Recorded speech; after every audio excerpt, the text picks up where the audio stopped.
Hello বন্ধুরা, good morning সবাইকে। সকাল সকাল আবারও একটা ব্লগের সাথে চলে এসেছি। আর আমরা কিন্তু রেডি হয়ে বেরিয়ে পড়েছি। আর এখনও কিন্তু ঠিকভাবে সকালও হয়নি। এদিকে দেখো অন্ধকার অন্ধকার হয়ে আছে আর কুয়াশাও কিন্তু বেশ পড়েছে। আর এখন সকাল 6টা বাজে। আর এদিকে অটোতে বসে আছি, এত হাওয়া দিচ্ছে, হাত পা পুরো বরফ হয়ে যাচ্ছে। তো যাই হোক, চলে এসেছি মাসির বাড়ি। আর এদিকে সবাই মিলে বেরিয়ে পড়েছি। দেখো চলে এসেছি স্টেশনে। আর এখানে সবাই মিলে দাঁড়িয়ে আছি ট্রেনটা কখন আসবে। আর তোমরা ভাবছো এত সকাল সকাল কোথায় যাচ্ছি, তো অবশ্যই বলবো। তার জন্য কি করতে হবে, পুরো ব্লগটা দেখতে হবে। আর এখানে আমরা সবাই দাঁড়িয়ে ওদিকে দেখছিলাম যে বাচ্চারা ক্রিকেট খেলছে। আমরা তো ঠান্ডায় জমে যাচ্ছি, আর ওরা এই ঠান্ডার মধ্যে কিভাবে যে ক্রিকেট খেলছে সেটাই ভাবছিলাম। এদিকে খেলা দেখতে দেখতে এসে গেছিলো ট্রেন। আর ট্রেনে 2 ঘন্টা বসে থাকার পরে ফাইনালি কিন্তু আমরা নামলাম। নেমে সবাই আগে চলে এলাম চায়ের দোকানে। আমার মেয়েও একটু খেলো আর আমরা সবাই একটু চা খেলাম। চা খেয়ে দিকে দেখো সবাই মিলে টোটোতে উঠে পড়েছি। আর আমাদের কিন্তু 2টো টোটো লেগেছিল, একটা মাসিরা গেল আর একটা আমরা যাচ্ছিলাম। আর তোমাদেরকে বলেই দিই, বলো আমরা কোথায় যাচ্ছি। আমরা যাচ্ছি বড় মায়ের মন্দিরে। আর আমি কিন্তু এই প্রথমবার যাচ্ছি। তো যাই হোক, চলে এলাম মায়ের কাছে। এই দোকান থেকে আমরা সব ডালা নিয়ে নিলাম। এদিকে ডালা নিয়ে কিন্তু আমরা চলে এসেছি লাইনে। আর তোমরা তো জানো আমাদের 1 বছর পুজো দিতে নেই, তাই কিন্তু আমি পুজো দেব না, আমার মাসিরা পুজো দেবে। ওরা কিন্তু সব ডালা নিয়ে নিয়েছে আর আমি ডালা নিয়েছি, কারণ আমাদের এখানে একজন পুজো দিতে দিয়েছিল, সেই পুজোটাই আমি দেব। আর এদিকে লাইন দেখেছো, লাইন দেখে তো আমাদের অবস্থা খারাপ। কখন যে লাইনটা শেষ হবে তার কোনো ঠিক নেই। এদিকে দাঁড়িয়ে দাঁড়িয়ে একদম পা ব্যথা হয়ে গেছে। আর এদিকে আমি ব্যাগটা নিয়ে গেছি, দেখতে পাচ্ছ, ব্যাগটা নিয়ে গেছিলাম যে গরম লাগলে সোয়েটার খুলে রাখবো। সবাই এত সোয়েটার টুপি চাদর রেখেছে, আমারটা আর রাখার জায়গা খুঁজে পাইনি।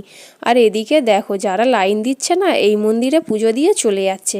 আমি তারপরে একটু চলে এলাম গঙ্গার ঘাটে। জানি না এটা গঙ্গা কি নদী বলে, একটু গঙ্গা জল নেব বলে, কারণ মায়ের পায়ে একটু গঙ্গা জল ছুঁয়ে নিয়ে যাব।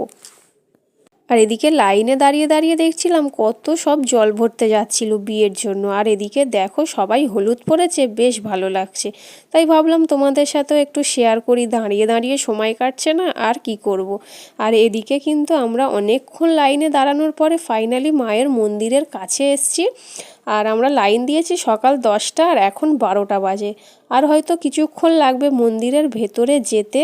আর তোমাদের সাথে কথা বলতে বলতে দেখো চলে এসেছি একদম মন্দিরের ভেতরে। আর লাইনটা দেখেছো, এখনও লাইন শেষই হচ্ছে না। এতক্ষণ লাইন দেওয়ার পরে চলে এলাম মায়ের কাছে, মাকে পুজো দিয়ে নিলাম, দর্শনও করলাম, করে এখানে চলে এলাম এই দোকানে। এখান থেকে আমি 3টে ছোট ফটো আর মাসি একটা বড় ফটো নিয়ে নিল। আর এখানে দেখো চলে এসেছি নদীর পাড়ে। আর এখানের ভিউটা দেখো এত সুন্দর লাগছিল যে কি বলবো। এদিকে হয়ে গেছে দুপুর, আর মেশো নিয়ে এসেছিল কচুরি।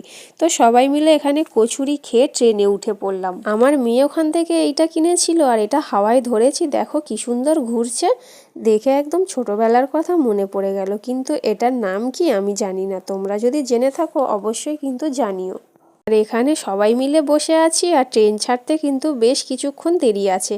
মাসি বলছে বল হাওড়া শিয়ালদা, আমি বলছি তুই বল। এদিকে মাসি কিনেছিল কিছু লেবু, লেবুটা কাঁধে নিয়ে বলছে দেখ আমাকে কেমন লাগছে, আমি বলছি ভালো লাগছে। আর এখানে দেখো পুচকুটা আমাকে দেখছে, ও কিন্তু গেছিল আমাদের সাথে। আর এখানে আমরা সবাই বসে আছি, বসে বসে এরকম মজা করতে করতে কিন্তু বাড়ি চলে এলাম। তোমাদের ভিডিওটা কেমন লাগলো অবশ্যই কিন্তু জানিও। ভালো লাগলে লাইক কমেন্ট শেয়ার করে দিও। আর তোমরা যদি আমার চ্যানেলে নতুন হয়ে থাকো অবশ্যই সাবস্ক্রাইব করে নিও। আজকের মতো সবাইকে টাটা, সবাই ভালো থেকো, আবার দেখা হবে নেক্সট ব্লগে।